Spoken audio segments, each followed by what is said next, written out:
안녕하세요. 인생의 깊은 무늬를 읽어드리는 사색의 결입니다. 어느덧 머리카락에 서리가 내려앉고 얼굴에 주름만큼 세상 이치에 밝아졌다고 믿는 나이가 되었습니다. 하지만 여러분, 나이가 들수록 점점 더 어려워지는 것이 하나 있습니다. 바로 입을 다무는 일입니다. 오랜 세월 겪어온 풍부한 경험, 내가 겪은 숱한 고생들, 누군가에게 들려주고 싶고 자식들에게 가르쳐주고 싶은 마음이 굴뚝 같습니다. 그러나 공교롭게도 우리가 입을 열어 내 경험을 쏟아낼수록 사람들은 한 걸음씩 멀어지곤 합니다. 공자께서는 60살을 이순이라 불렀습니다. 귀가 순해진다는 뜻입니다. 이는 남의 말이 내 생각과 달라도 거슬리지 않고 부드럽게 받아들일 수 있는 경지를 말합니다. 즉, 인생의 품격은 얼마나 유창하게 말하느냐가 아니라 얼마나 깊이 있게 듣느냐에서 완성된다는 뜻입니다.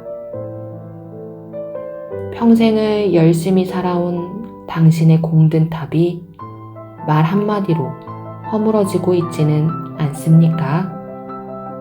혹은 당신의 침묵이 누군가에게는 가장 따뜻한 위로가 되고 있습니까? 오늘 이 시간엔 성현들의 가르침을 통해 노년의 언어를 향기롭게 가꾸고 내 곁에 소중한 사람들이 머물게 하는 말의 철학에 대해 사색해 보겠습니다. 오늘의 사색이 끝날 때쯤 여러분의 입술엔 가시 대신 향기로운 꽃이 피어날 것입니다.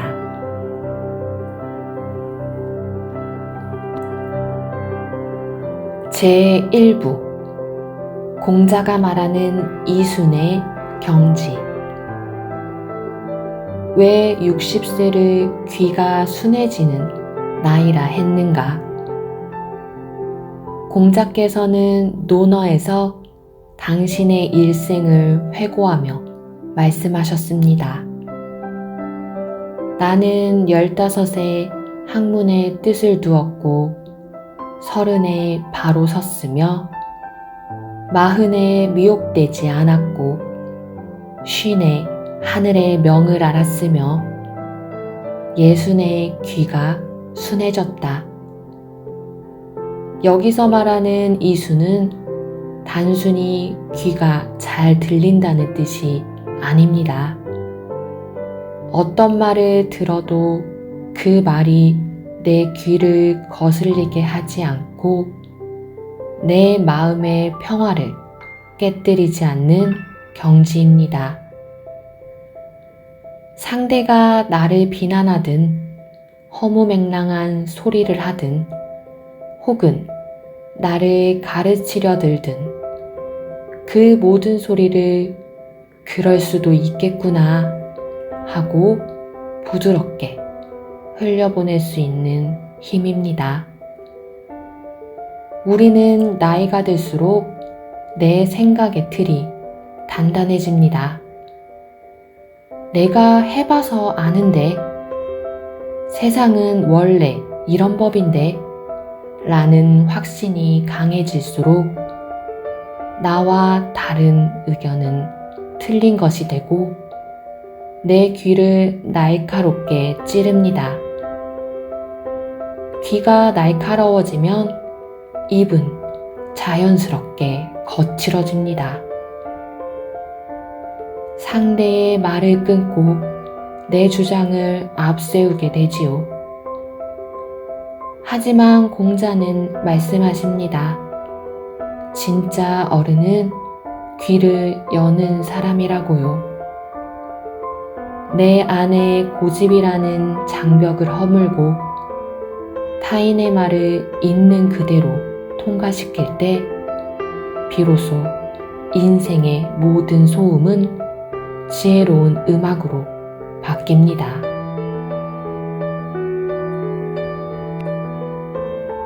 가르치려는 욕구라는 달콤한 함정. 나이가 들면 누구나 스승이 되고 싶어 합니다. 내가 겪은 시행착오를 자식들은 겪지 않았으면 하는 자애로운 마음, 그리고 내 경험이 쓸모 있음을 확인받고 싶은 인정 욕구가 섞여 다 너 잘되라고 하는 소리다 라는 말로 입을 엽니다. 하지만 여러분, 지혜는 전수되는 것이 아니라 각자가 체험하는 것입니다. 우리가 줄 수 있는 가장 큰 가르침은 말이 아니라 삶의 태도입니다. 자식이나 후배가 고민을 털어놓았을 때 정답을 내려주려 하지 마십시오. 그저 고개를 끄덕이며 그랬구나, 힘들었겠구나 하고 들어주는 것만으로도 충분합니다. 말을 아끼고 귀를 열 때 상대는 당신을 꼰대가 아닌 기대고 싶은 어른으로 기억합니다. 내가 입을 닫을 때 비로소 상대방의 진심이 들리기 시작합니다. 품격 있는 노년은 내 지식을 뽐내는 자리가 아니라 타인의 아픔을 담아내는 커다란 그릇이 되는 과정임을 기억해야 합니다. 마음의 귀를 정화하는 사색의 시간. 이순의 경지에 오르기 위해서는 매일 내 마음의 귀를 씻어내는 시간이 필요합니다. 세상은 늘 시끄럽습니다. 남들의 성공 소식, 누군가의 험담, 나를 불안하게 하는 뉴스들, 이런 소음들이 내 귀에 가득 차 있으면 타인의 진심이 들어올 틈이 없습니다.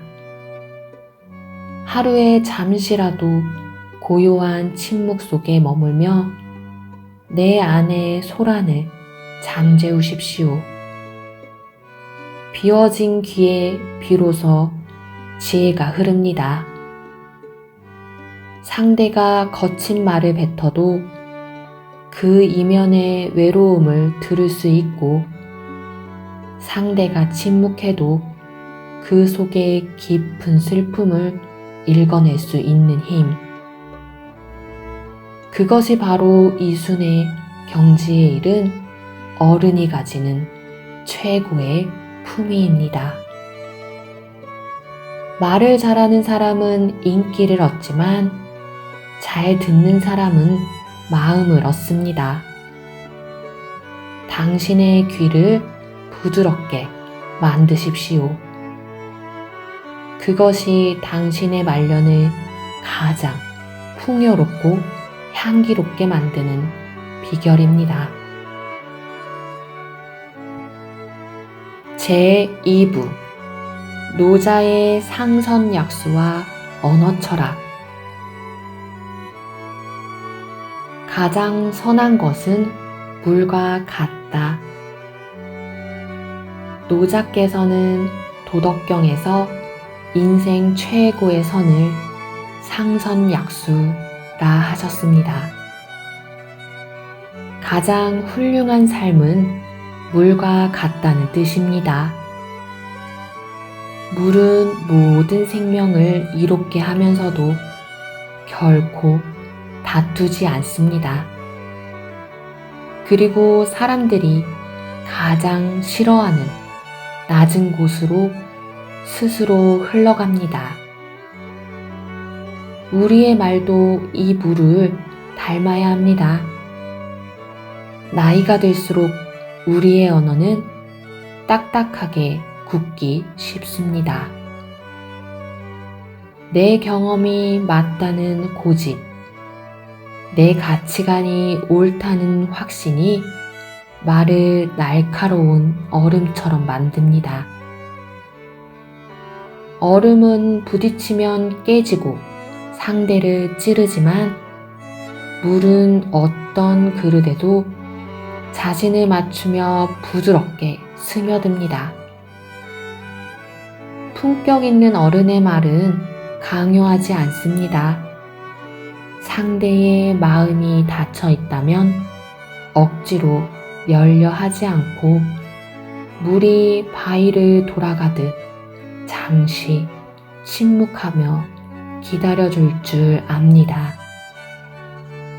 내 주장을 관철시키려는 강한 말보다 상대를 포용하는 부드러운 말이 결국 사람의 마음을 움직이는 가장 강력한 힘이 됩니다.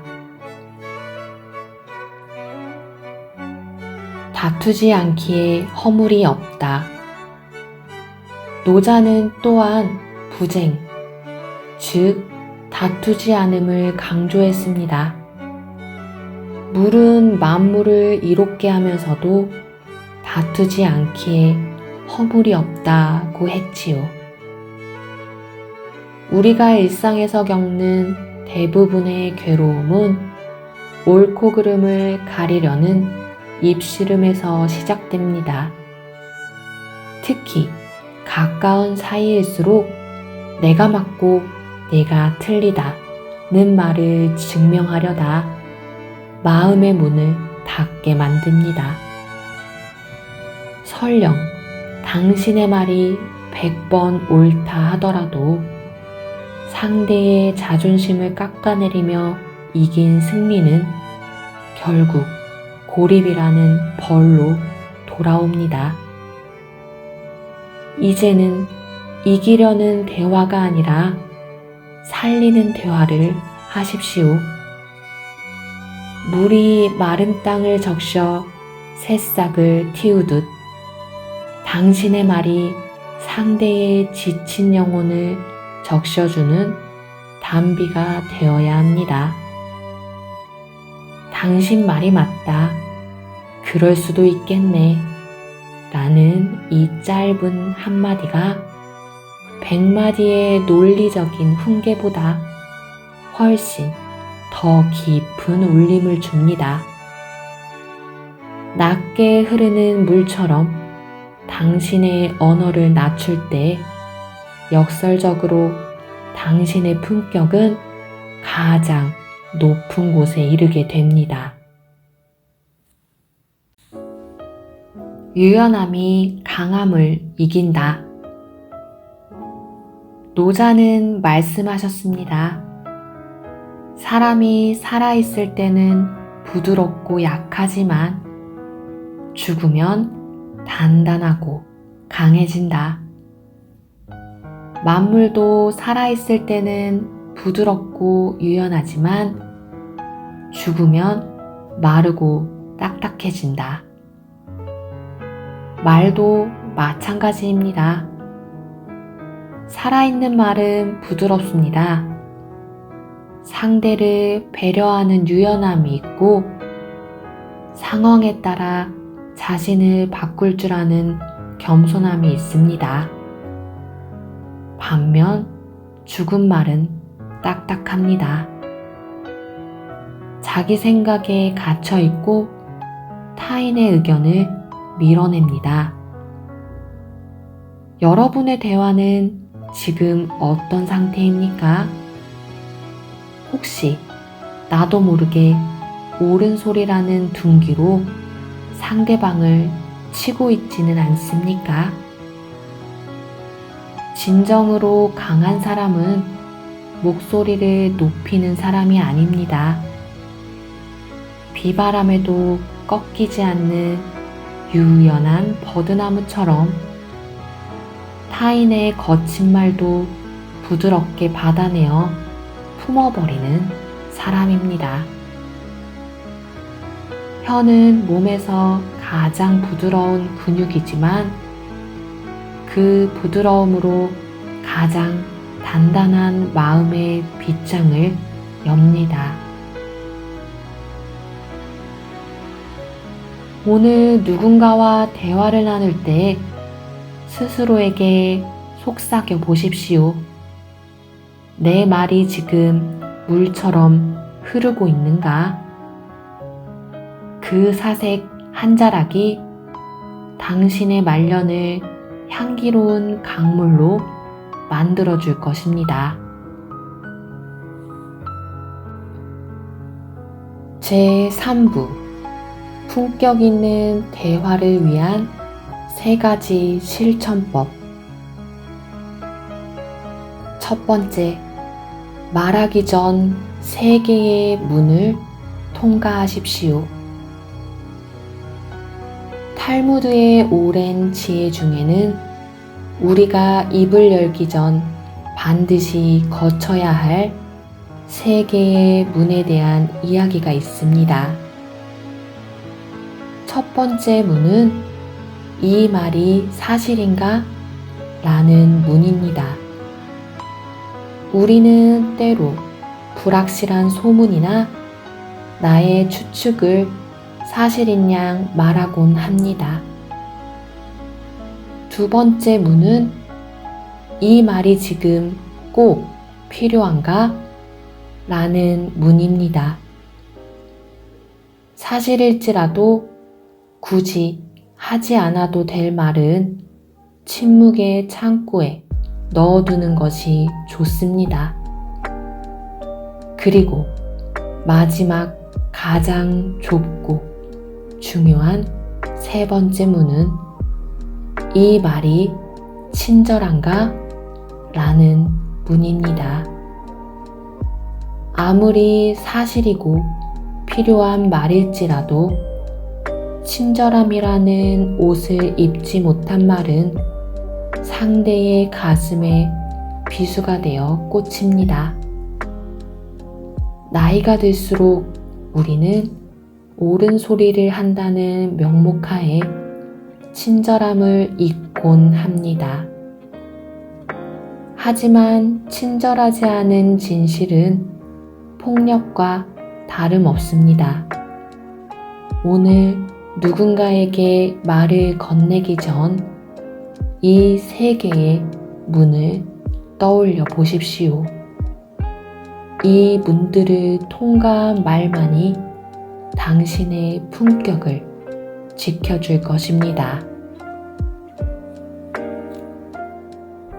두 번째, 마침표를 찍기 전 물음표를 던지십시오. 노년의 대화가 독백이 되는 이유는 우리가 자꾸 문장의 끝에 단호한 마침표를 찍기 때문입니다. 이건 이래야 한다. 내가 살아보니 그렇더라. 이와 같은 마침표는 상대방의 대답을 가로막는 벽이 됩니다. 이제는 마침표 대신 물음표를 선물하십시오. 너는 어떻게 생각하니? 내 마음은 어떠니? 라고 물어봐 주는 것입니다. 질문은 상대방의 존재를 인정하고 그의 마음이 머물 공간을 내어주는 가장 높은 수준의 배려입니다. 비록 자식이나 후배의 생각이 내 눈에 어설퍼 보일지라도 물음표를 통해 그들의 이야기를 끝까지 들어주십시오. 당신이 정답을 알려주지 않아도 당신의 따뜻한 질문 속에서 그들은 스스로 답을 찾아낼 것입니다. 그때 당신은 가르치는 스승을 넘어 곁에 머물고 싶은 진정한 어른이 됩니다. 세 번째, 침묵이라는 가장 깊은 언어를 배우십시오. 마지막 실천법은 역설적이게도 말하지 않는 법입니다. 우리는 대화 중에 생기는 짧은 정적을 견디지 못해 아무 말이나 쏟아내곤 합니다. 하지만 품격 있는 대화의 완성은 그 빈 공간, 즉 침묵에 있습니다. 침묵은 단순히 말을 멈추는 것이 아닙니다. 상대의 말을 내 마음속에 담아두고 되새기는 시간이며 내 감정을 정화하는 의식입니다. 지혜로운 사람은 말할 타이밍보다 침묵할 타이밍을 더 잘 압니다. 상대가 실수를 했을 때 혹은 무례하게 굴 때 곧바로 응수하기보다 잠시 침묵하십시오.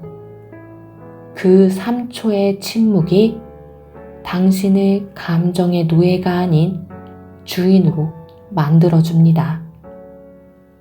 침묵은 때로 100마디 말보다 더 깊은 위로가 되고 가장 강력한 설득이 됩니다.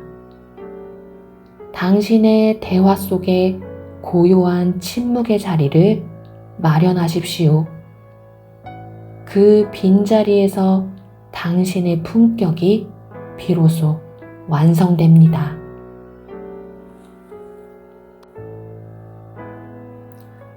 오늘의 사색을 갈무리하며 마음의 결을 다듬는 문장을 읽어드립니다.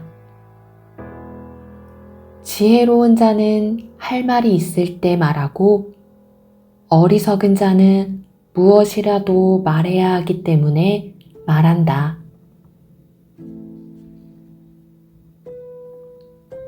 당신의 입술에 침묵이라는 파수꾼을 세우십시오. 그리하면 당신의 말은 비로소 향기가 될 것입니다.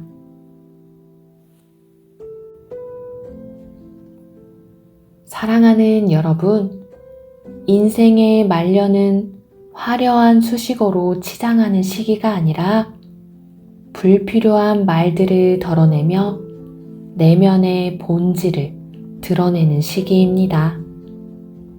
오늘 우리가 나눈 말의 철학이 당신의 일상을 조금 더 고요하고 향기롭게 만들기를 바랍니다. 입을 닫고 귀를 열 때 세상은 이전보다 훨씬 더 많은 비밀을 당신에게 들려줄 것입니다. 오늘도 당신의 고귀한 사색의 결을 응원합니다. 시청해주셔서 감사합니다.